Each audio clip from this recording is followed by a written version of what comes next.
Iniimbestigahan ng DepEd ang kumalat na litrato ng bahagi ng questionnaire ng Basic Education Exit Assessment. Bawal kasing magdala ng cellphone sa exam at tila hindi pa sineryoso ang pagsagot sa pagsusulit. Nakatutok si Salima Refran.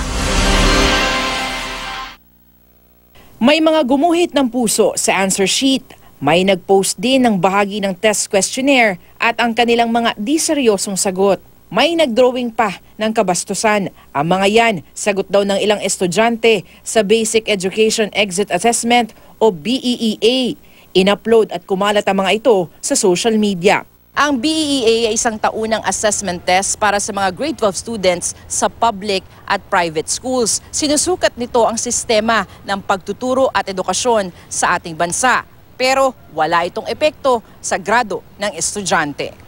Kung totoo raw ang mga kumalat na larawang tila kinunan sa cellphone camera, sabi ng DepEd, malinaw daw na may mga nalabag na patakaran sa eksaminasyon. As a rule, hindi na-allow na mag-bring in ka ng cellphones mo during examination. Kung nangyari yan, kailangan tingnan kung saan ang carelessness, saan ang lapse sa estudyante ba na nakasneak in sila ng cellphones o sa watcher ba na nalusutan sila. Paglabag sa bahagi ng DepEd Order 55 o breach of security in national examinations ang maaaring kaharapin hindi lang ng estudyante kundi maging ng proctor ng exam.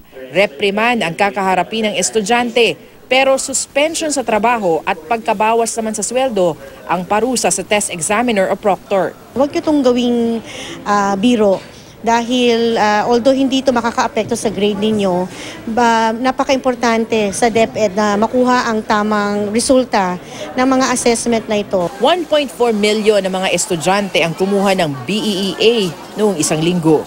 Salima Refran, Nakatutok, 24 Oras.